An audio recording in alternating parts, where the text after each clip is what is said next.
Halo teman-teman, Assalamualaikum warahmatullahi wabarakatuh. Bertemu lagi di kelas psikologi komunikasi saya. Kali ini materi kita tentang komunikasi asertif. Apakah teman-teman di sini sudah pernah dengar sebelumnya atau masih asing tentang komunikasi asertif? Mari kita lihat apa saja pokok bahasan hari ini.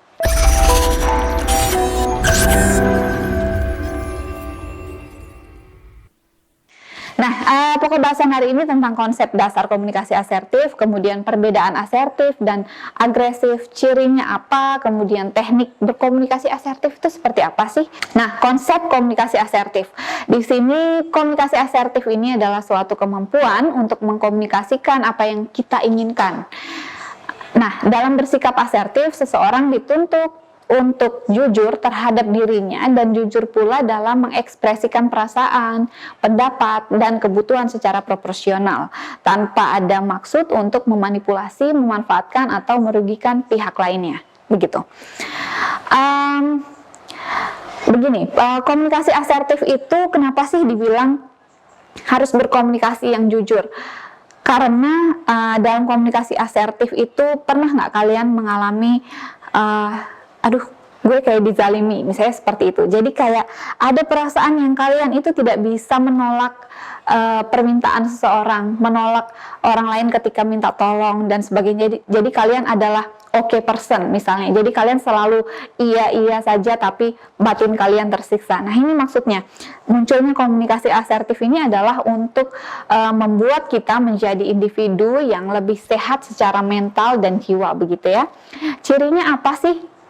Di sini memiliki beberapa kriteria, yaitu yang pertama, merasa bebas untuk mengekspresikan perasaan, pikiran, dan keinginan, mengetahui hak mereka, kemudian mampu mengontrol kemarahan.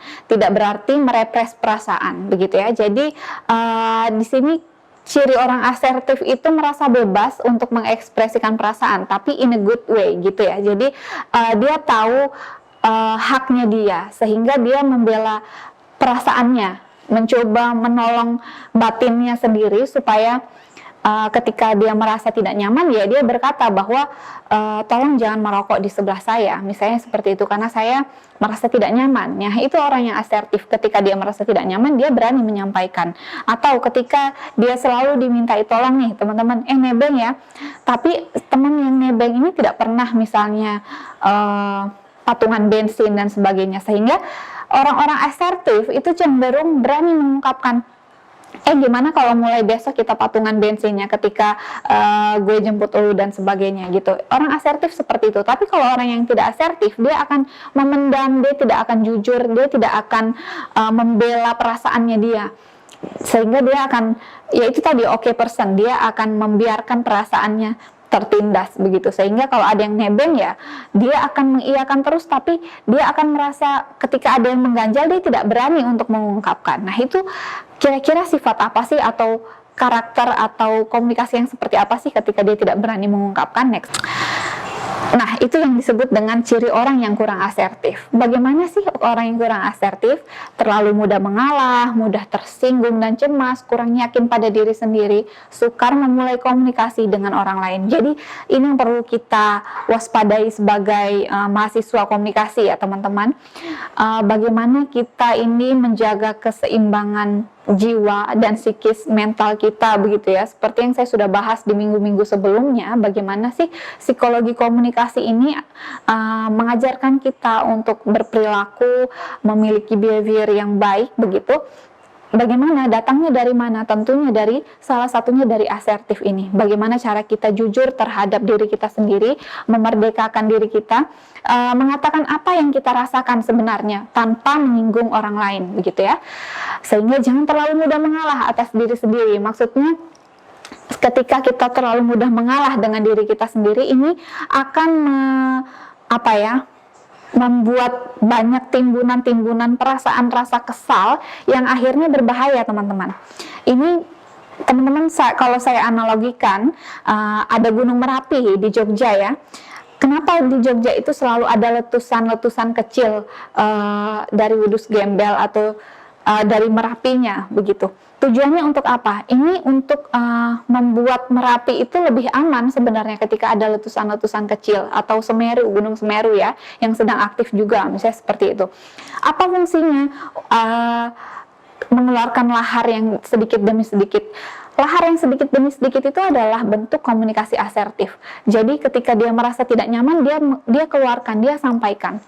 Tapi kalau dia tidak sampaikan, dia timbun terus rasa kesalnya, rasa tidak nyamannya itu, maka itu akan mengeluarkan letusan yang lebih berbahaya. Ibaratnya jerawatnya sangat besar gitu ya. Letusannya nanti akan lebih besar dibanding dengan orang yang asertif. Orang yang kurang asertif ini mudah tersinggung. Kenapa?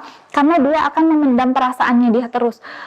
Nggak enakan, sungkanan ibaratnya gitu ya, rasa kesal yang dia pendam sendiri, sehingga itu nanti akan mempengaruhi kesehatan mental juga seperti itu, sehingga akan mengeluarkan letusan yang lebih besar. Bisa jadi nanti asertif ini akan menimbulkan putusnya hubungan, misalnya dalam rumah tangga atau dalam hubungan sepasang kekasih, misalnya seperti itu.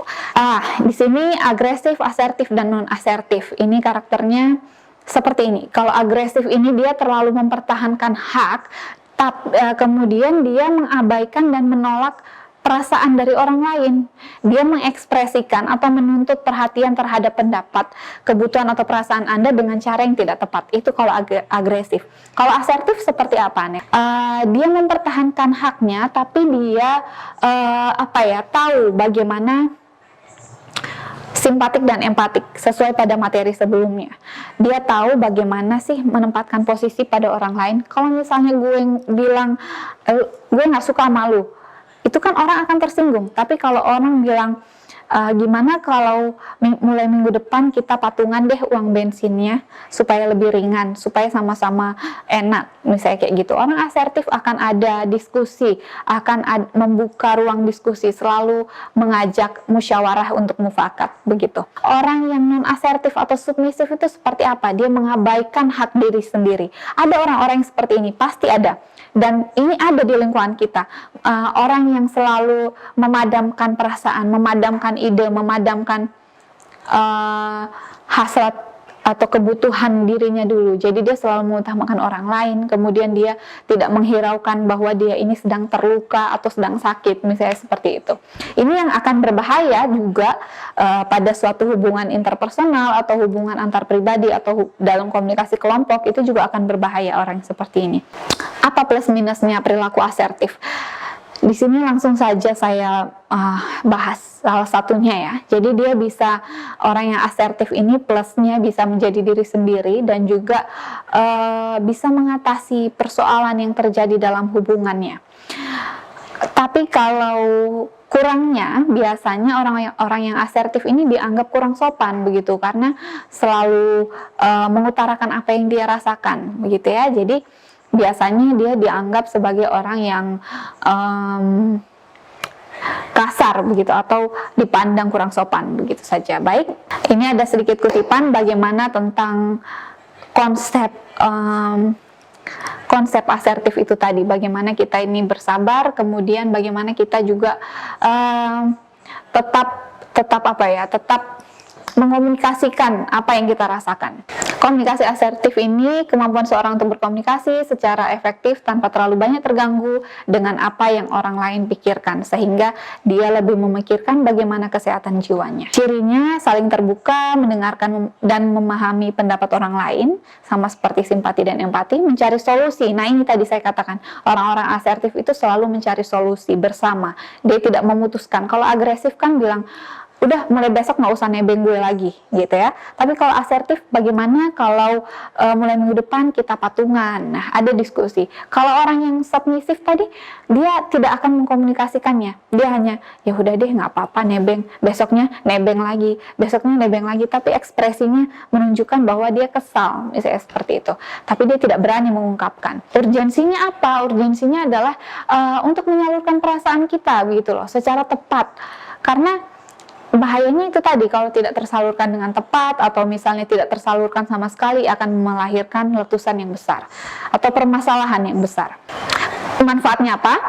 Tentunya di sini Komunikasi asertif punya manfaat ya teman-teman. Dengan menyatakan apa adanya perasaan atau emosi kita terhadap orang lain, kita ini akan tidak dikendalikan oleh orang lain begitu. Kita akan memiliki diri kita secara sepenuhnya begitu. Ibaratnya kenapa sih ada gender, ibaratnya gitu, ada gender equality, bahwa di sini kalau dikaitkan bagaimana seorang perempuan itu tahu dirinya itu harus berbuat seperti apa, atau seorang laki-laki juga tahu dirinya harus berbuat seperti apa, tidak disetir, tidak dikendalikan oleh orang lain begitu. Tekniknya seperti ini.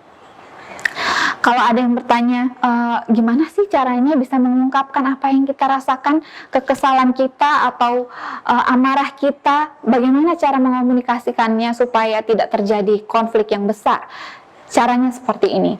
Jadi diri sendiri, pilih waktu yang tepat, jangan mengkomunikasikan suatu kegundahan kalian ketika ekspresi orang lain itu sedang capek, sedang lelah. Kan kita sudah belajar komunikasi nonverbal sebelumnya. Jadi kita harus bisa menempatkan bagaimana cara berkomunikasi di waktu yang tepat dengan orang lain. Oke, itu saja yang bisa saya sampaikan dalam pertemuan kali ini tentang konsep komunikasi asertif. Semoga bisa kita terapkan dalam kehidupan sehari-hari dan bisa menciptakan komunikasi yang efektif ke depannya. Terima kasih. Wassalamualaikum warahmatullahi wabarakatuh.